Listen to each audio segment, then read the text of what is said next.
Expliquemos ahora en qué consisten estas herramientas de stretch, escalar, un patrón circular y este offset. Entonces, para esto pues dibujemos acá un círculo de 200 milímetros de diámetro. Esta herramienta lo que hace es desplazar el objeto seleccionado, es decir, tiene la misma función de mover.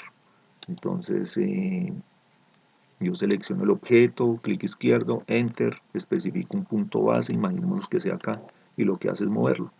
Es decir, hace lo mismo que esta herramienta. Entonces, por eso no vamos a profundizar mucho en el desarrollo de esa herramienta.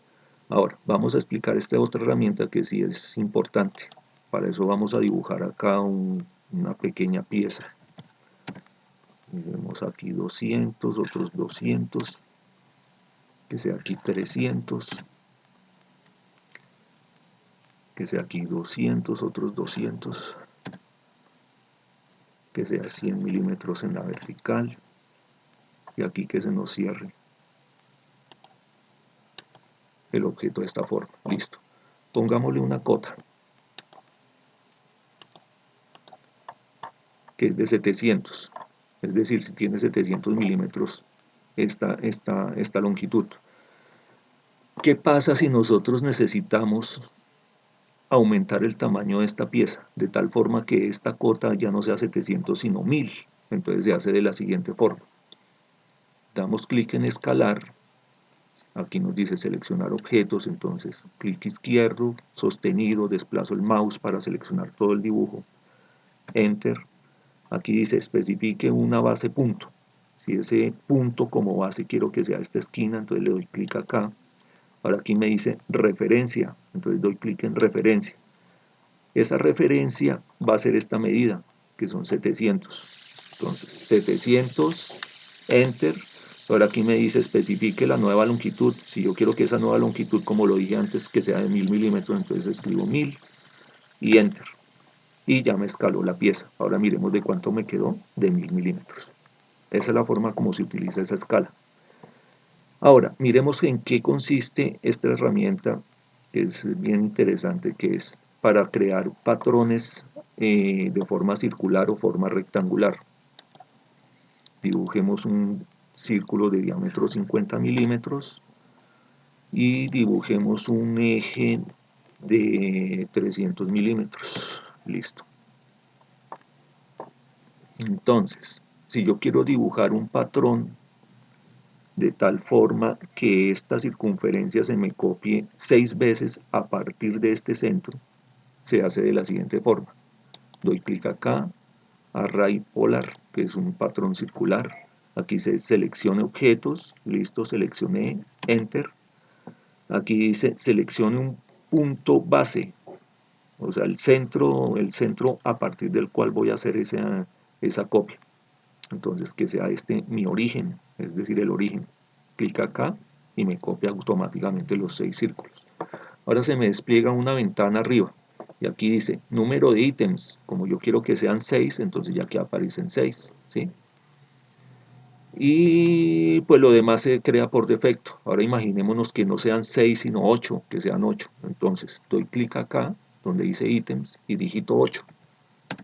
Y ustedes se dan cuenta que ya me crean 8 círculos a partir de este centro. Y listo, enter. Ahora, si yo quiero hacer un patrón, pero ya no sea, que no sea circular, sino rectangular, entonces nuevamente, bueno, cambiemos entonces ahora que no sea un círculo, sino un rectángulo, que sea de esta forma, o un cuadrado. Si yo quiero generar un patrón rectangular de esta figura, entonces me voy a esta herramienta, patrón rectangular, selecciono objetos, doy enter y me despliega esta ventana. Entonces aquí des en cuenta que me está preguntando columnas 4 y filas 4. Si yo quiero que sea un patrón de 10 por 10, entonces aquí que sean 10, donde dice columnas, 10, y me generan 10 figuras como la que tenía copiada inicialmente. 1, 2, 3, 4, 5, 6, 7, 8, 9 y 10. Es decir, hay 10 columnas. Pero ahora quiero que me genere 10 filas. Entonces me voy aquí donde dice rows. Entonces que sean 10 filas. Y listo, ya me generó un patrón de 10 por 10. Enter. Hay otra herramienta que es offset. Entonces si yo tengo algo parecido a esto es una polilínea. Si yo quiero generar un espejo, por decir algo, una copia de esta piecita que acabo de dibujar a cierta distancia, o sea, la misma pieza pero a cierta distancia, entonces selecciono esta herramienta. Funciona de la siguiente forma. Se llama offset. Entonces, clic izquierdo sobre ella. Aquí me dice especifique la distancia. Entonces yo quiero que se haga la nueva copia a una distancia de 50 milímetros. Listo, 50 milímetros, enter. Y ahora simplemente lo que hago es seleccionar la pieza que quiero copiar. Listo, si se dieron cuenta que me generó otra copia. La borro. Bueno, hagámosla nuevamente. Que sea, bueno, hagámosla más grande, que sean 100 milímetros. Selecciono la pieza y listo. Especificar un punto base. Entonces, des en cuenta que dependiendo la posición hasta donde yo quiero que se haga o por fuera o por dentro. Si yo quiero que se haga ese offset en la parte exterior, entonces doy clic en la parte exterior. Ahora, si yo quiero repetir ese nuevo offset pero hacia adentro, doy clic nuevamente hacia adentro y como ya tengo los parámetros ingresados en el computador, entonces simplemente lo que hago es hacer clic y listo. Y así sucesivamente. Si quiero hacer otro, entonces nuevamente clic izquierdo y así sucesivamente. ¿Listo?